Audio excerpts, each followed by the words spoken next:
Yes. The half. Only the half. Only the half, okay.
hier ist der Hammer und am Ende schiebst du den Hammer zwar ins Rücken. Ja, am Ende der Sitzung. Ganz am Ende, weil er schließt dann die Sitzung bei den Closing Remarks.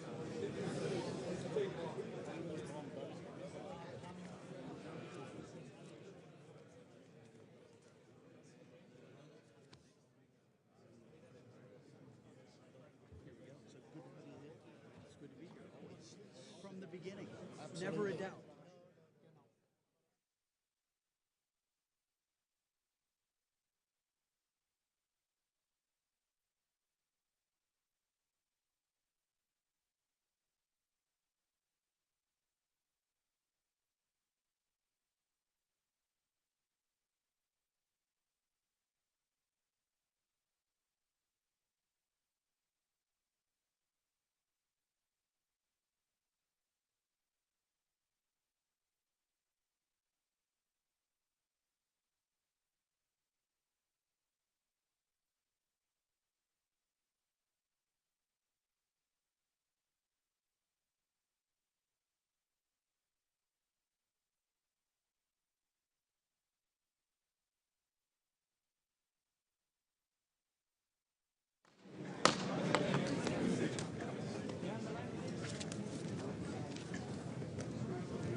Dennis, John, Pete, Mark, my friends, in the first place, I would like to congratulate to our friend and partner Dennis to his 5th anniversary.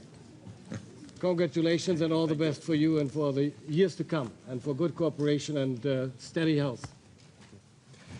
Welcome once again to the 31st UDCG meeting. Mark, thank you very much for your hospitality again, your constant support, and for the reception at NATO headquarters. We continue to see a Russia with no discernible intention of bringing this war to an end. Even if Russia has gained some territory, it has paid dearly with enormous losses. An estimated 300,000 Russian casualties since the start of the year is a horrible price for this inhumane and illegal war of aggression. At the same time, we are seeing the brave Ukrainian defenders noticeably delay movements along the front lines. Moscow tries to mask its failures by terrorizing Ukrainian cities with massive air raids and provoking NATO with airspace violations. My friends, we should not allow ourselves to be sidetracked, and we must maintain a clear perspective. Current developments on the battlefield in Ukraine must strengthen, and we must maintain a clear perspective. Current developments on the battlefield must strengthen our resolve to continue our support for Ukraine. These developments show that Ukraine is successfully defending itself. They show that our support is making a difference. Two factors are important for the continued success of our support.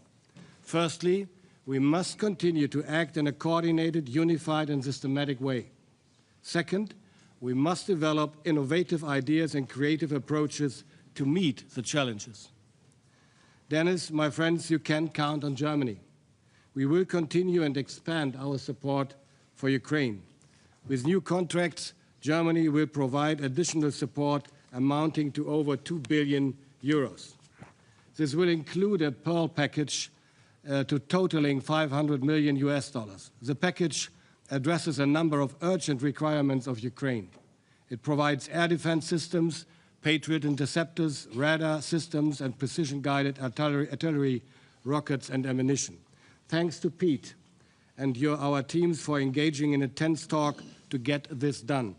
Transparency to our taxpayers, which includes fair pricing, remains key to our success. Thank you for doing everything you could do.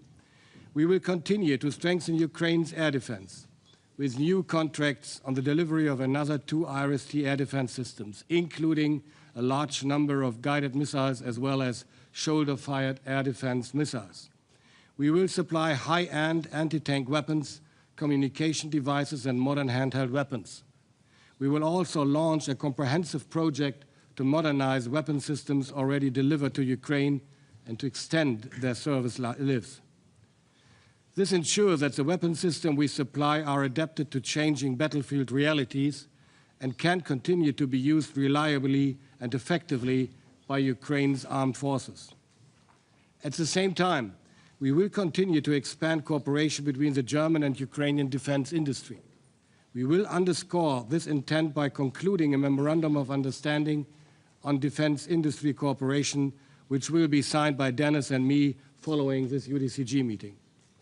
Support measures like these will only take full effect if they consistently follow Ukraine's requirements and are coordinated with our partners. The UDCG will continue to play a crucial role in this. To ensure that it remains highly relevant, the UDCG needs to adapt. John and I have announced this in the summer.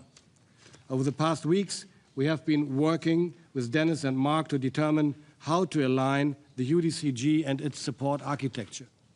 The following is important to us: to strictly align our actions with Ukraine's needs, to have lean and efficient coordination processes, to combine urgent support to Ukraine's armed forces with long-term capability building, and to achieve greater coherence with NATO and its support measures. With these guiding principles, we ensure that Ukraine will receive the support that it needs to regain its freedom and peace and to maintain it in the long term for Ukraine and for Europe. Thank you, and Slava Ukraini. Thank you, Boris. Thank you all for being here. We meet today as 50 nations in support of Ukraine.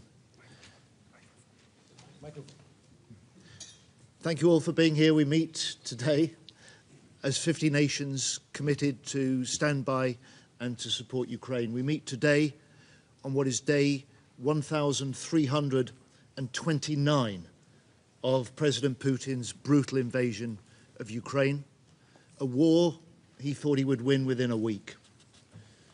But we meet also today in a week which has seen a breakthrough peace plan signed in another terrible war, reminding us that even in the toughest times, that peace is possible. And Secretary Hegseth, I want to praise President Trump's essential leadership in securing that ceasefire in Gaza. That was peace secured through strength.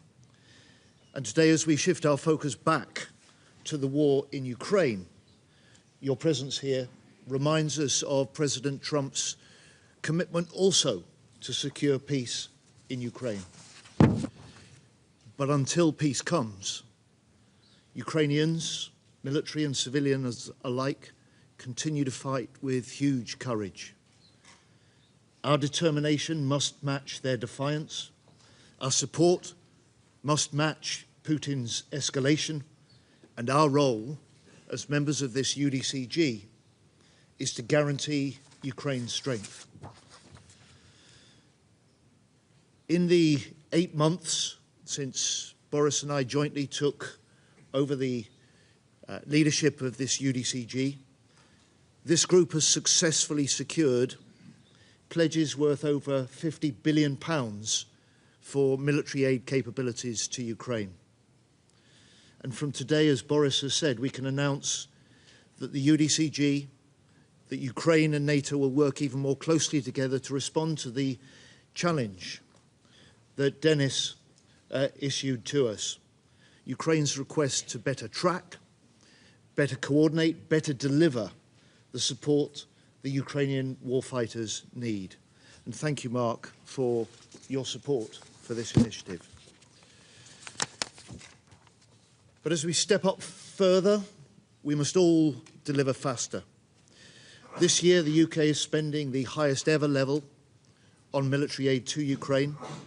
And I can confirm that in the last 6 months alone, we've delivered over 85,000 drones into Ukraine. We've also signed a new industrial partnership with Ukraine, and that will see us rapidly develop new, improved interceptor drones, which we'll mass produce and then supply back into Ukraine in the thousands.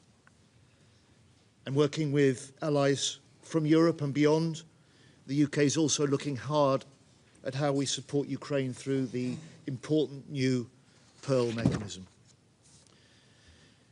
Finally, friends, this war was never about the fate of just one nation.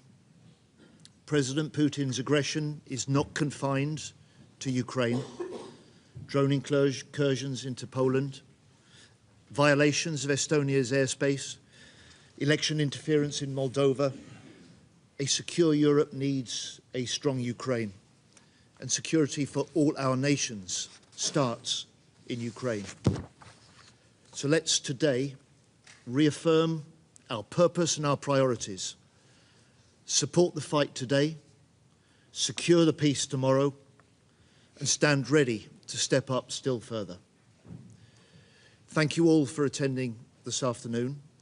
With that, can I, on behalf of you all, welcome Denis to his first in-person UDCG meeting. Thank you.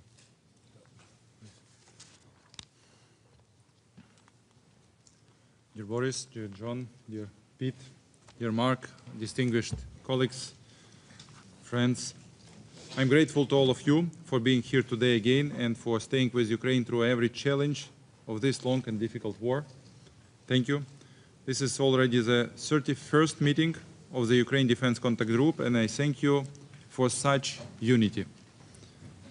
Ukraine never wanted this war. We want peace, real peace, based on justice and international law. We appreciate all efforts or personal efforts of President Trump to bring Russia to the peace negotiations, but Russia still believes it can gain more influence with bombs.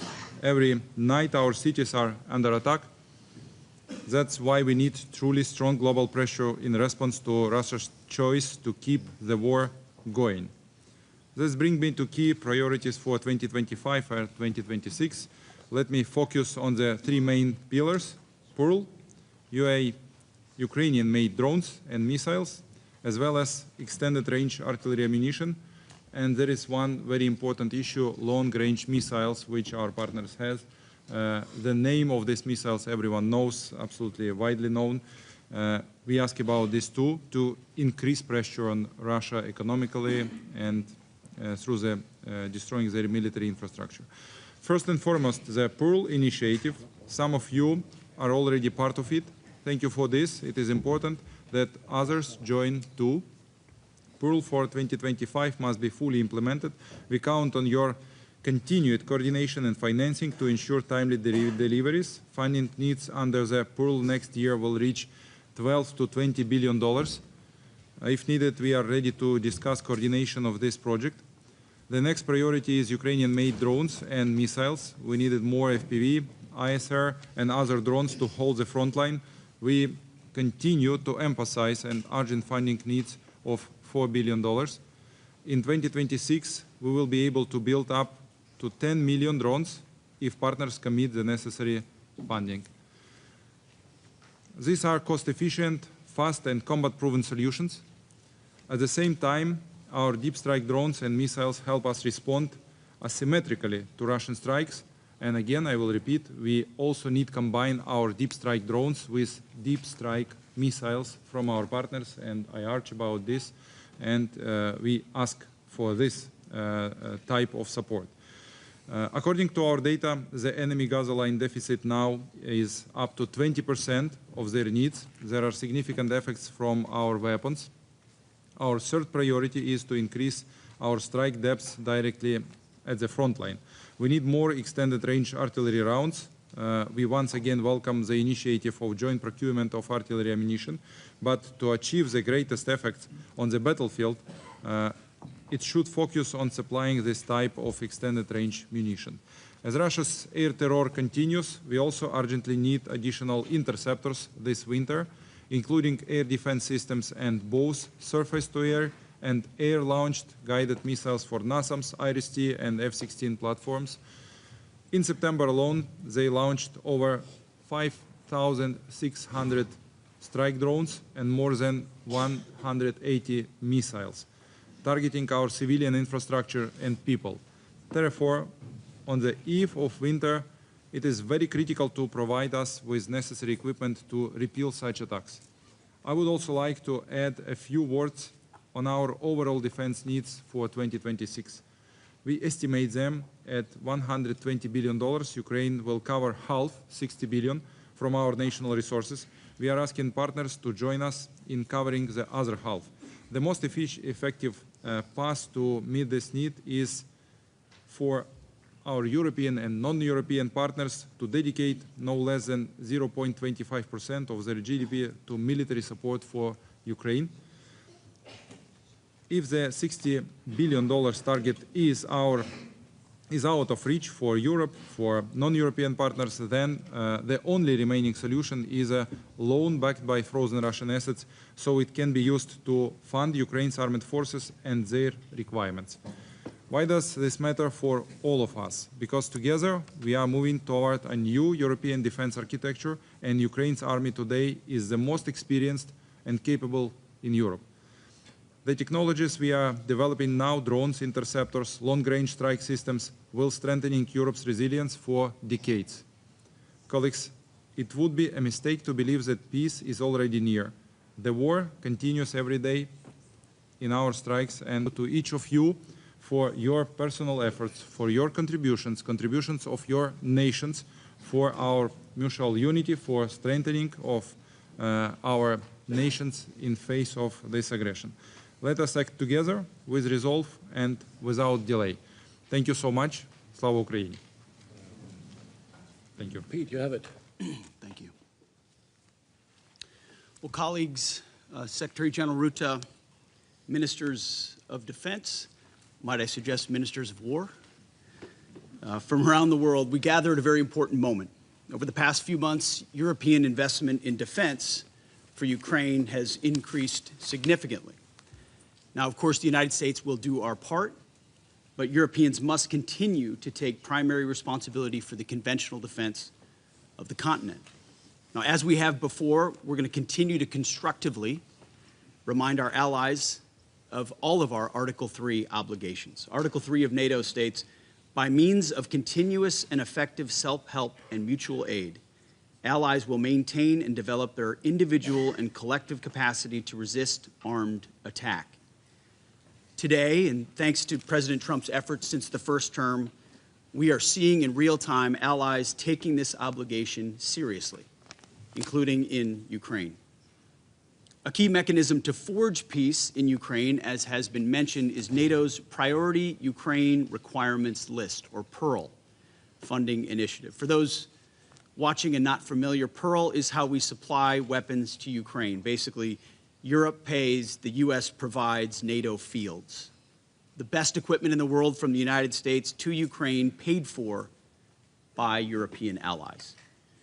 General Grinkowicz, our supreme allied commander, the right guy at the right time, validates the assistance Ukraine requests through the PURL initiative, and then our team within the War Department assesses those requests. It's a rigorous process, and so far has been effective. As a result, NATO allies have committed more than $2 billion in security assistance to Ukraine through the NATO PURL initiative since August. Now, allies often say that Ukraine's security is synonymous with European security. Well, now then, therefore, is the time for all NATO countries to turn words into action in the form of PURL investments. All countries around this table, no free riders. And I certainly appreciate Secretary Rutte's leadership in this important effort, and all the nations today that we've heard step up. Many more commitments just today to that PURL initiative, which sends an incredible signal to the world about the commitment. I want to commend allies such as Germany and Poland for their efforts in meeting their 5% commitment, which is being invested in fielding combat-credible forces. I could name a lot of other countries as well, the Baltics and Nordics, that have done likewise, and we are grateful. All countries need to translate goals into guns, commitments into capabilities, and pledges into power. That's all that matters, hard power. It's the only thing belligerents actually respect.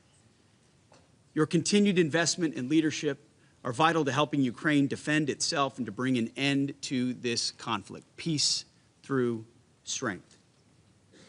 Now, Europe's political leaders have also endorsed military planning for the coalition of the willing by establishing an operational headquarters and committing personnel to that multinational force. Should a peace arrangement be reached, European leaders are sending a clear message to Russia. Now is the time to end this tragic war, stop the needless bloodshed, and come to the peace table. Now, if this war does not end, if there is no path to peace in the short term, then the United States, along with our allies, will take the steps necessary to impose costs on Russia for its continued aggression. If we must take this step, the U.S. War Department stands ready to do our part in ways that only the United States can do. We remain clear-eyed about the fact that the most effective deterrents to Russian aggression are, number one, a lethal, capable, and European-led NATO, and number two, a combat-credible Ukrainian military able to defend itself and thereby continue to deter Russian aggression along NATO's border. Again, peace through strength. Under President Trump's steadfast leadership, and in particular with our European allies, we're going to bring an end to the war in Ukraine. The war must end.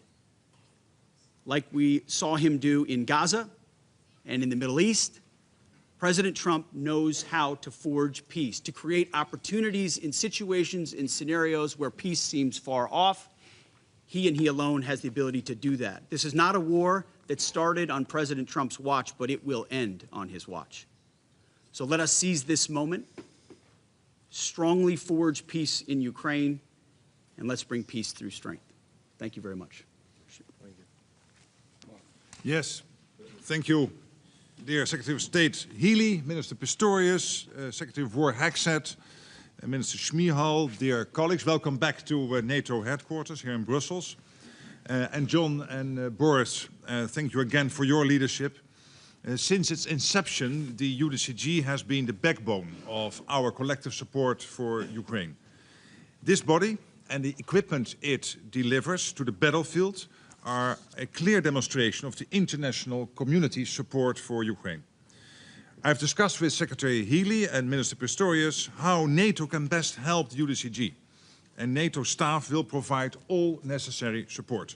We will assist across the board, from hosting meetings such as this one to providing the best data and analysis available. And together with Ukraine, the UK, Germany, and with your support, we will make the UDCG more effective at delivering what Ukraine needs. So I look forward to working with all of you to ensure our support for Ukraine is as predictable and as impactful as possible. And we all have a role to play here. NATO allies have committed to increase our defense spending and support to Ukraine, and we know that the support to Ukraine itself, by the way, will count to that defense spending. And I'm particularly focused here on PURL. Secretary Hexet was also speaking about it and others. Because this is the mechanism that supplies US weapons, both lethal and non-lethal, to Ukraine, paid for by NATO allies. And I hope we can announce further significant contributions today, building on the successful meeting of defense ministers this morning. I want to commend President Trump's leadership here. He has been clear-eyed from day one when he came into office that he wants to end this war. He has been successful in Gaza. It was really staggering what happened this week and the week before under his leadership. And I want to thank you, Pete, for the leadership you are providing from the Pentagon to make all of this possible and to support this program. It is really critical. In getting Ukraine the weapons it really needs quickly and at scale. It will enable Ukraine to protect its people and hold the front line. And again, I'm so happy for the US to keep that supply going and for the allies that have contributed in the financial sense. Ultimately, strengthening Ukraine today and putting them in the best possible negotiating position tomorrow, let's hope that that day comes soon, that they will sit at one table. This is all in our collective interest.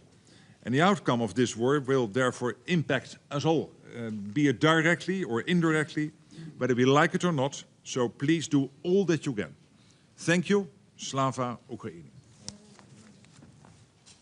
So, thank you, ministers. Thank you, Secretary General. May I now ask the press to leave the room, please?